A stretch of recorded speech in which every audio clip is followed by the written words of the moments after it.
Hello guys, स्वागत है आपका मेरे यूट्यूब चैनल पर। चलो शुरू करते हैं आगे की कहानी। प्रिया की आंखों में दृढ़ता आ गई। मैं किसी और जैसी नहीं हूँ। I love my self more than anything. उसी समय रॉयल स्कॉट्स मूसलाधार बारिश में मून टावर पहुंच चुके थे। ऊपर आइस ड्रैगन का विशाल शरीर मंडरा रहा था। ये हमारी कल्पना से भी बड़ा है, किसी ने डरती हुई आवाज में कहा। डैम इट, आइस ड्रैगन की पावर ओवरवेलमिंग है, कैरस ने ग्रीन डिटर्मिनेशन के साथ कहा। थंडर और लाइटनिंग के बीच ड्रैगन की ताकत डरावनी तरह से क्रैकल कर रही थी। कैरस ने गार्ड की ओर देखा। पूरा प्लेस ब्लॉक कर दिया गया है कंप्लीटली, गार्ड ने जवाब दिया। कैरस की आंखों में संकल्प जल उठा। Good, all right, listen up. First legion royal guard के साथ मिलकर लोगों को इवैक्यूएट करेगा। थर्ड लीजन विलेज में फैले मॉन्स्टर को संभालेगा। सेकंड लीजन पैलेस के चारों ओर ब्लॉकेट करेगा, कोई भी पास नहीं आएगा। फिर वो बैनोस की ओर मुड़ा। फोर्थ लीजन मून टावर के पास छिपेगा, जब फिफ्थ लीजन आइस ड्रैगन को ल्यूर करेगी। फोर्थ ग्रैपिंग हुक से उसे गिराकर अटैक करेगा। फिफ्थ का नेतृत्व मैं करूंगा। अंडरस्टूड, बैनोस ने कहा। लेकिन कैसर के दिल में उलझन थी। आइजैक ने साफ आदेश दिया था, मून टावर के पास किसी को मत आने देना। लेकिन क्यों? कैसर ने सोचा। आइजैक ड्रैगन को मारना नहीं चाहता क्योंकि वह उसकी वाइफ का फ्रेंड है। लेकिन अगर मैं कैप्टन के ऑर्डर फॉलो करूं, डैम इट, ये सब इतना गलत क्यों लग रहा है? साथी की आवाज ने उसे होश में लाया। कैप्टन के ऑर्डर नहीं सुन रहे, सिचुएशन अर्जेंट है। दबाव बढ़ता जा रहा था। मैं और डिले नहीं कर सकता। कैसर की नजर पास के ब्रिज पर पड़ी। देखो, ब्रिज कोलैप्स होने वाला है। We have to revise the plan. उसके साथी डाउटफुल हो गए। हमें तो ठीक लग रहा है, कैसर ने जोर दिया। मॉन्स्टर ने डैमेज किया है, टाइम वेस्ट नहीं कर सकते। लेकिन कोई धोखा नहीं खा रहा था। डैम इट, काश आइजैक यहाँ होता, कम से कम स्टल करने का बहाना तो मिलता। उसी पल पीछे से जोरदार क्रश की आवाज आई। मॉन्स्टर अटैक कर चुके थे। कैरस बस खुद को संभाल सका। What now? तभी इवान वहां पहुंचा और तबाही का जायजा लिया। This place is a mess. हर जगह मॉक स्टोन बिखरे पड़े थे। Deal with the monstone, Isaac ने ठंडी आवाज में जवाब दिया। हाँ, कार्डिनल वैलेंटिनो ने माना है कि उसने हर जगह मॉकस्टोन छिपाए थे।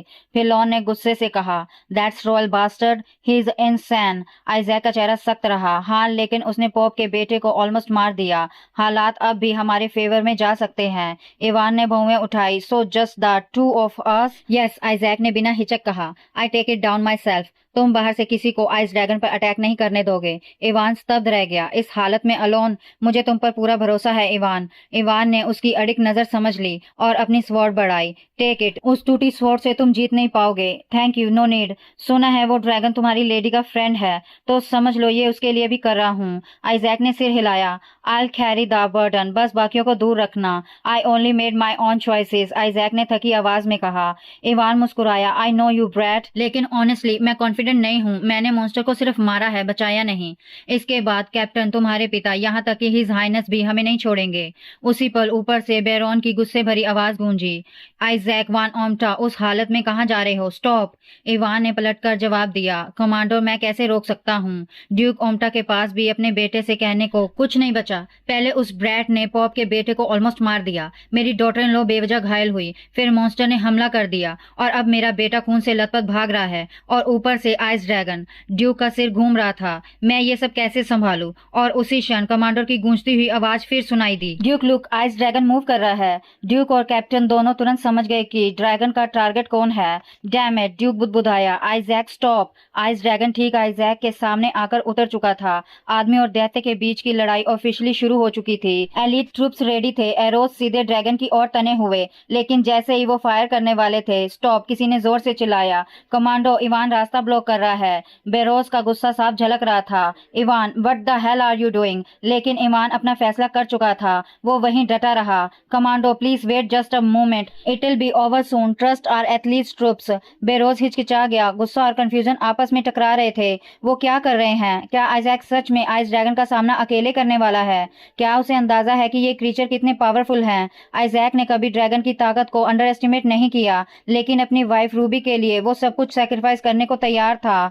उस सेविस बीस्ट का सामना सिर्फ उसके लिए। उसकी ताकत धीरे धीरे जवाब दे रही थी। खून रोकने वाला मैजिक खत्म हो चुका था। हर पल वो खुद को और कमजोर महसूस कर रहा था। I need to defend it quickly, उसने दांत बीचते हुए सोचा। तभी मैं रूबी के पास लौट पाऊंगा, उस औरत के पास जिसकी रक्षा के लिए मैं अपनी जान दे सकता हूँ। हम साथ रहेंगे इस सबसे दूर, एक पीसफुल जगह पर, अपने दोस्तों के साथ। ये वजह है कि मैं ये कर रहा हूँ। उधर रूबी, एलिन और एंडी मून टावर के पास पहुंच रहे थे, जहां बैटल अपने चरम पर था। भागते हुए रूबी का चेहरा चिंता से भरा था। वो मन ही मन दुआ कर रही थी कि वो मौत तक किसी की सर्वेंट बनकर न रह जाए। आइजैक और आइस ड्रैगन की लड़ाई पीक पीक पर पहुंच चुकी थी। आइजैक की हालत बिगड़ रही थी, लेकिन रूबी का दिल डिटर्मिनेशन से जल रहा था। उसे किसी भी हाल में उसके पास पहुंचना था। दृश्य सहन से बाहर था। आसमान में उड़ते मॉन्स्टर, हर पल और उग्र होती लड़ाई। पूरी कोशिश के बावजूद मॉन्स्टर कमजोर नहीं पड़ रहे थे। जैसे ही रूबी और एलिन गेट से बाहर निकलने वाली थी, बाहर की लड़ाई और भयानक हो गई। अचानक एक हाथ ने उन्हें रोक लिया।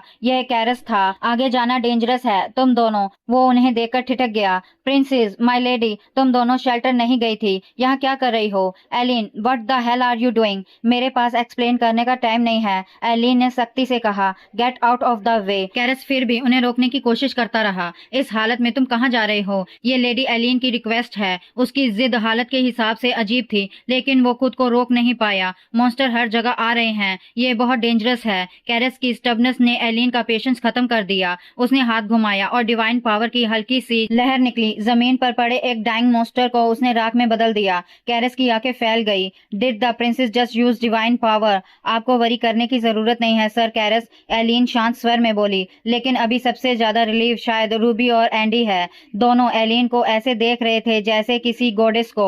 एक का मुंह खुला का खुला रह गया, दूसरे की आंखें चमक उठी। रूबी एक पल रुकी। उसे एलिन के शब्द याद आए। Have you forgetted that I am also on ओम्टा? अब उसे समझ आया ये मतलब था एलिन का।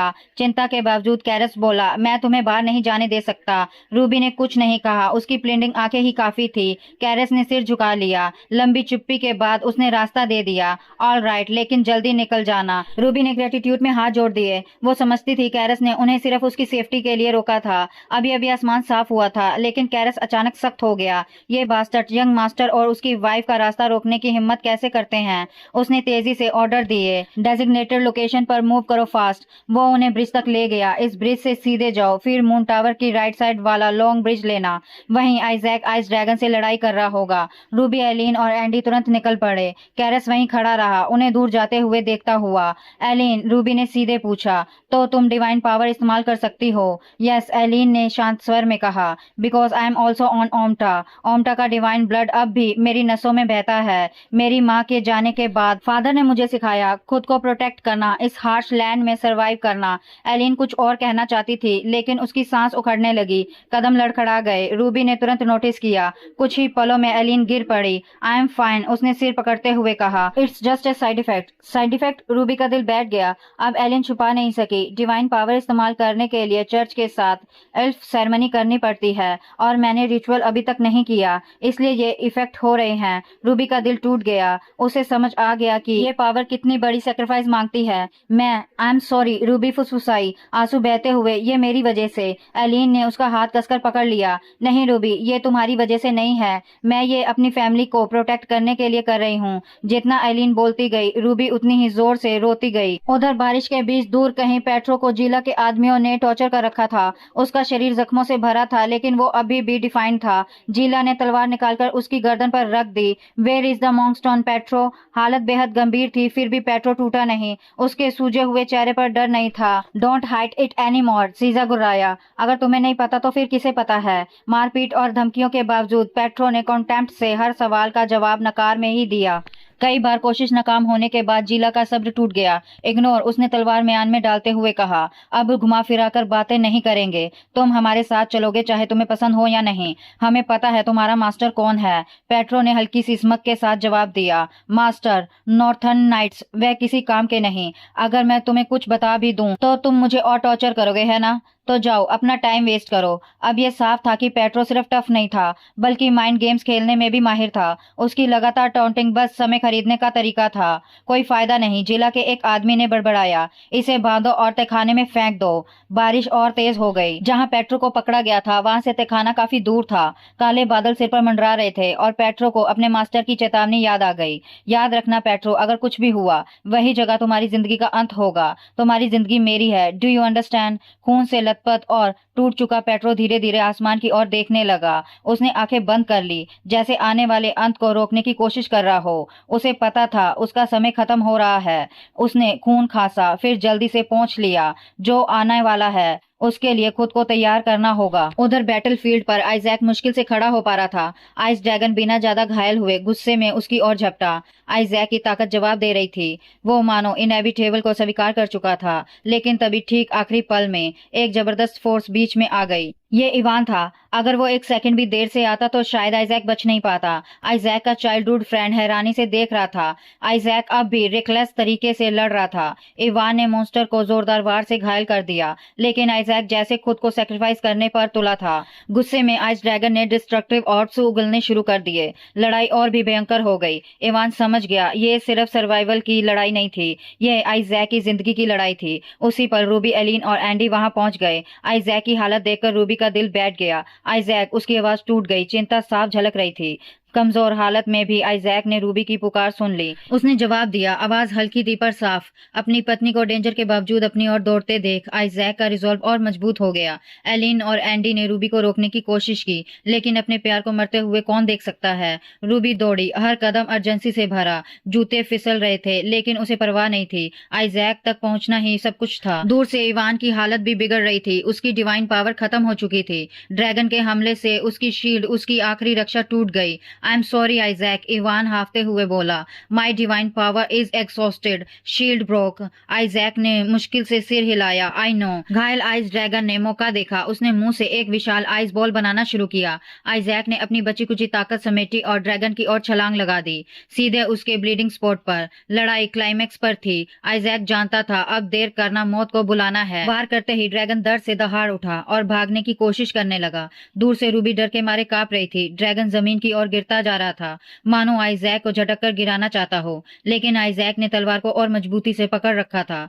जोरदार धमाके के साथ ड्रैगन जमीन से टकराया। बर्फ के टुकड़े हर ओर उड़ गए। धुआं छा गया। भयानक क्रीचर अब स्थिर पड़ा था। बर्फ के एक बड़े ब्लॉक के पीछे छिपा इवान सुरक्षित था। डिड इट फाइनली सक्सीड, उसने बुदबुदाया, लेकिन जांच के लिए आगे बढ़ते ही वो जम गया। आइजैक मलबे के नीचे दबा हुआ था।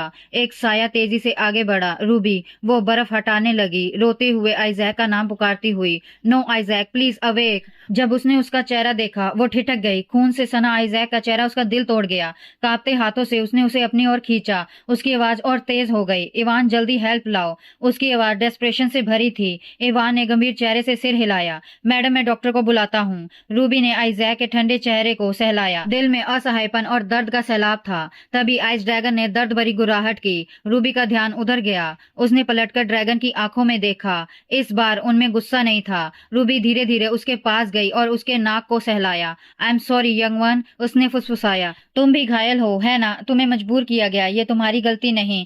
फिर भी सब तुम्हें मारना चाहते हैं। ड्रैगन की आंखें नरम पड़ गई। तुम कितने ओबेडेंट रहे हो, रूबी ने कहा। I am truly sorry. अब से मैं किसी को तुम्हें हर्ट करने नहीं दूंगी, लेकिन प्रॉमिस करो तुम इंसानों को फिर थ्रेटन नहीं करोगे, ओके? ड्रैगन ने हल्की सी ग्रोल की, जैसे उसकी बात समझ रहा हो। उसने रूबी को धीरे से नजल किया। कुछ पलों के लिए ऐसे लगा जैसे दुनिया थम गई हो। रूबी ने प्यार से अपना सिर उसके पास टिका दिया। फुसफुसाते हुए कहा कि उसे उसकी बहुत याद आई। जब उसने आंखें खोली उसने देखा सोल्जर आ चुके थे और रूबी, आइजैक और आइस ड्रैगन को हैरानी से देख रहे थे। तभी एक जानी पहचानी आवाज ने उस भारी सन्नाटे को तोड़ दिया। रूबी ने पलटकर देखा और तुरंत आइजैक की ओर दौड़ी, जो अब होश में आने लगा था। उसने उसे सहारा दिया और आइजैक धीरे धीरे बैठ गया। उसकी नजर अब भी ड्रैगन पर टिकी थी। उसकी आंखों में गहरी सैडनेस थी, ऐसा दुख जिसने रूबी का दिल कसकर पकड़ लिया। दर्द में होने के बावजूद आइजैक ने अपनी पत्नी को सांत्वना देने की कोशिश की। एवरीथिंग्स ऑल राइट नाउ, उसने धीमी आवाज में कहा। लोग क्या कहते हैं उसकी चिंता मत करना। रूबी उसे देखती रही। आंखों में भरे आंसू बस छलकने ही वाले थे। आइजैक, तुम ऐसे क्यों हो? उसने कांपती आवाज में पूछा। तुम मेरी वजह से अपनी जान को क्यों जोखिम में डालते हो? आइजैक ने बड़ी मुश्किल से हाथ उठाया और उसके गाल को छुआ। मैंने तुमसे कहा है Ruby, I always on your side. उसके हर शब्द के साथ रूबी के आंसू और तेज बहने लगे। उसने उसका हाथ दोनों हाथों में कसकर पकड़ा और फिर उसे जोर से गले लगा लिया। तुम कितने मूर्ख हो, उसने फूटती आवाज में कहा। दूर से ड्यूक एल्मर सब कुछ देख रहा था। उसका दिल सिंपैथी से भर उठा, लेकिन वो कुछ भी नहीं कर सकता था। एक इल्यूजन में आइजैक नंगे पांव एक कब्र के सामने खड़ा था। जमीन में एक तलवार गड़ी थी, मानो उसी जगह को चिन्हित कर रही हो। जैसे जैसे वो पास गया, कब्र में पड़ी आकृति साफ होने लगी। वो औरत अजीब तरह से जानी पहचानी लग रही थी। जब आइजैक ने अपनी आंखें खोली, जब आइजैक ने उसकी आंखों में देखा तो वो चौंक गया। वो आंखें खुली थी जैसे उसका नाम पुकार रही हो। ये नाइटमेयर था। आइजैक हड़बड़ाकर उठा, माथा सहलाते हुए उस एहसास को झटकने की कोशिश करने लगा। ये पहली बार नहीं था जब उसने इस औरत का सपना देखा था। चेहरा रूबी जैसा, लेकिन फिर भी कुछ अलग, कुछ ऐसा जैसे वो समझ नहीं पा रहा था। हिलते हुए हाथों से उसने बिस्तर को थामा। उसी समय बटलर रैटलर कमरे के दरवाजे तक पहुंचा, लेकिन आइजैक को पता नहीं चला। वो अभी भी उस डरावने सपने में खोया हुआ था। अचानक आइजैक चौंक कर जागा। Young master, you are finally woken up. Butler की आवाज राहत से भरी थी। आइजैक ने चारों ओर देखा और फिर उसकी नजर उसी शख्स पर ठहर गई जिसे वो सबसे ज्यादा देखना चाहता था। रूबी कहाँ है? उसकी आवाज भारी और कमजोर थी। तभी एक जानी पहचानी आवाज आई, Isaac, you are awake. Ruby साधारण पजामा में और सिर पर बैंडेज बांधे जल्दी से उसकी ओर आई। उसे देखकर आइजैक हैरान रह गया। वो खुद घायल थी, फिर भी यहाँ तक आई थी। तुम खुद हर्ट हो, फिर भी यहाँ आ गई। आइजैक ने अपनी छड़ी छोड़ दी और इंस्टिंक्टिवली उसे जोर से गले लगा लिया। रूबी, मुझे डर था कि तुम कहीं गायब ना हो जाओ। रूबी ने सिर उसकी छाती से लगा लिया। मैं तुम्हारे पास ही थी, बस थोड़ी देर बाथरूम गई थी। मुझे नहीं लगा था कि तुम इतनी जल्दी जाग जाओगे। कमजोर आवाज में आइजैक ने पूछा, आज कौन सा दिन है? उसे बताया गया कि उसे बेहोश हुए 3 दिन हो चुके थे, ज्यादा डिवाइन पावर और ब्लड लॉस की वजह से। रूबी बोलती रही, लेकिन आइजैक का मन कहीं और था। उस पल में जब वह गिर पड़ा था, उसने धीरे से रूबी के बालों को सहलाया। तुमने मुझे ये सब पहले क्यों नहीं बताया? रूबी ठिठक गई, फिर धीमी आवाज में बोली, मुझे डर था कि तुम भी बदल जाओगे, लाइक एवरीवन एल्स। जब इल्यूजन खत्म हुआ, फीलिंग भी खत्म हो गई। सबने मुझसे मुंह मोड़ लिया। उसने ये बात सालों तक अपने अंदर दबा रखी थी। मेरा परिवार बदनाम है और चैसा से जुड़ी अफवाहों से पहले भी लोग मुझसे नफरत करते थे। मैं नहीं चाहती थी कि तुम भी वैसे बन जाओ। आइजैक चुपचाप सुनता रहा। रूबी उसकी नजर से नजर नहीं मिला पा रही थी। ऐसे मत देखो, उसने धीमे से कहा। आइजैक ने उसका हाथ थाम लिया। असल में स्टेबल में ही मुझे कुछ गलत लग रहा था, लेकिन मैं डर गया था कि अगर मैंने ज्यादा पूछा तो तुम गायब हो जाओगी। उसकी आवाज कांप गई। जब मैंने तुम्हें उसके सामने देखा, तुम बिल्कुल अलग लग रही थी। मुझे लगा शायद जो कुछ मैंने महसूस किया वो सब झूठ था। रूबी का दिल भारी हो गया। चैजा की वजह से मैंने बहुत कुछ सहा है। मेरे रिएक्शन इंस्टिंक्टिव थे, उसने समझाया। क्या तुम्हें लगा कि मैं तुम्हें झूठा प्यार करती थी? आइजैक गंभीर हो गया। डर और प्यार अलग होते हैं। शायद मैं भी सेल्फिश था, तुम्हें खोने से डरता हुआ, लेकिन मैंने तुम्हें सफर कराया। रूबी ने सिर हिलाया। नहीं आइजैक, तुमने मुझ पर भरोसा किया। आइजैक ने उसका हाथ प्यार से दबाया। तुम बस खुद को बचा रही थी, गलती तुम्हारी नहीं है। I choose to love you. उसके शब्दों की वार्म ने रूबी को तोड़ दिया। वो रो पड़ी। काफी देर तक वो एक दूसरे से लिपटे रहे। फिर रूबी ने कहा, आइजैक, तुमने मुझे खुद की बनाई जंजीरों से आजाद किया। इस नई जिंदगी में सबसे पहले मैं तुम्हें चाहती हूँ। आइजैक की आंखें भर आई। रूबी, तुम्हारी जिंदगी में पहला होना मेरे लिए सम्मान है। मेरी जिंदगी का मतलब सिर्फ तुम्हारा साथ है। उसने उसे कसकर थाम लिया। I swear before God I will protect you till my last breath. मैं तुम्हें इतना खुश रखूंगा कि तुम्हारे आंसू सिर्फ खुशी के होंगे। और इस तरह इस मजबूरी से शुरू हुआ रिश्ता ऐसे प्यार में बदल गया जिसे कोई तोड़ नहीं सकता था। Thank you for listening.